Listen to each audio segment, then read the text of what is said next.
నా పేరు గుండె స్వప్నిక. వర్ధనపేట మున్సిపల్ ఆఫీస్లో బీఆర్ఎస్గా అభ్యర్థిగా పోటీ చేశాను. 12వ వార్డు అభ్యర్థిగా పోటీ చేశాను. నేను గెలిచిన దాన్ని ఓడిపోయిందని చెప్పారు. మళ్ళీ రీకౌంటింగ్ పెట్టమంటే పెట్టలేదు. మళ్ళీ కాంగ్రెస్ వాళ్ళది 13 ఓట్లతో గెలిచిందని అనౌన్స్ చేశారు. వితిన్ 5 minutesలో రీకౌంటింగ్ చేశారు వాళ్ళది. మాకు 7 ఓట్లతో నేను గెలిచాను. న్యాయం కోసం జరగాలని వచ్చాను. కలెక్టర్ దగ్గరికి వచ్చాను, న్యాయం కావాలని. నా పేరు గోధుమల మధుసూదన్. ఇటీవల జరిగిన వర్ధనపేట మున్సిపల్ ఎన్నికల్లో 12వ వార్డు అభ్యర్థినిగా బీఆర్ఎస్ పార్టీ నుంచి వెళ్ళి గుండె స్వప్ని గారు పోటీ చేశారు. ఈ పోటీ చేసిన సందర్భంలో కౌంటింగ్లో జరిగిన అవకతవకల గురించి ఇప్పుడు ఈరోజు మన కలెక్టర్ దగ్గర రావడం జరిగింది. ఇటు విషయమే మేము ఈ గుండె స్వప్నిక గారి యొక్క కౌంటింగ్లో వచ్చేసి ఫస్ట్ అధికారులు కానీ ఆర్ఓ కానీ 7 ఓట్లతోటి గెలిచినట్టు అనౌన్స్ చేసిండ్రు.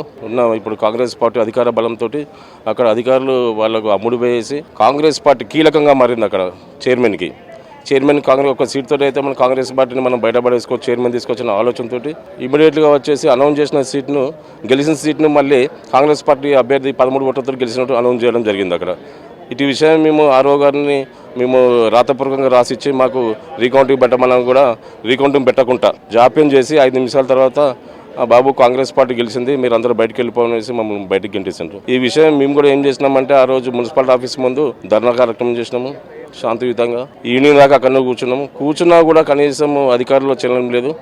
సాయంత్రం తర్వాత వచ్చేసి ఆర్ఓ గారు వచ్చేసి మాకేం చెప్పినట్టు మీరు ఏంటంటే అఫీషియల్ కోర్టు నుంచి చూసుకోవాలని చెప్పారు. ఈ విషయం వేసి మేము ఆర్టీఐ యాక్ట్ ద్వారా ఆ యొక్క 12వ డివిజన్లో వచ్చేసి ఎంతమంది అభ్యర్థులు కాంటాక్ట్ చేసినట్లు, ఎంతమందికి ఎన్ని ఓట్లు పడ్డాయి అన్ని వివరాలు మాకు ఇవ్వాలి. ఆ వెబ్ కాస్టింగ్ ఏంది, ఆ వివరాలు దానికి సంబంధించిన వివరాలు మొత్తం మాకు ఇవ్వాలని కోరగా నెల 50 రోజులు అవుతుంది. ఈ రోజు వరకు కూడా మాకు కనీసం ఇంతవరకు దానికి సంబంధించిన వివరాలు ఇవ్వలేదు. కమిషనర్ గారు ఫోన్ చేస్తే వర్ధనపేట కమిషనర్ ఫోన్ ఎత్తారు, రెస్పాన్స్ గారు, తర్వాత డ్యూటీకి రారు, లీవ్లో పెట్టేసి వారితో ఇచ్చేస్తారు. మాకు అప్పీల్కి వెళ్ళాలంటే మినిమం 1 month లోపల మేము కోర్టుకు వెళ్ళాలి.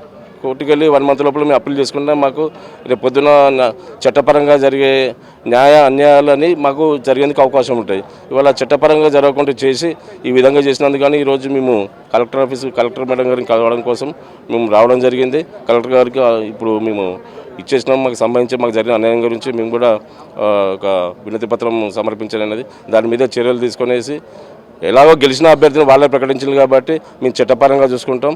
మాకు అధికారులు కూడా వాళ్ళు కూడా మాకు న్యాయబద్ధంగా చేసి ఈ గెలిచిన అభ్యర్థిని ప్రకటించవలసింది, రానున్న రోజుల్లో ప్రకటించవలసింది కోరుకుంటున్నాం.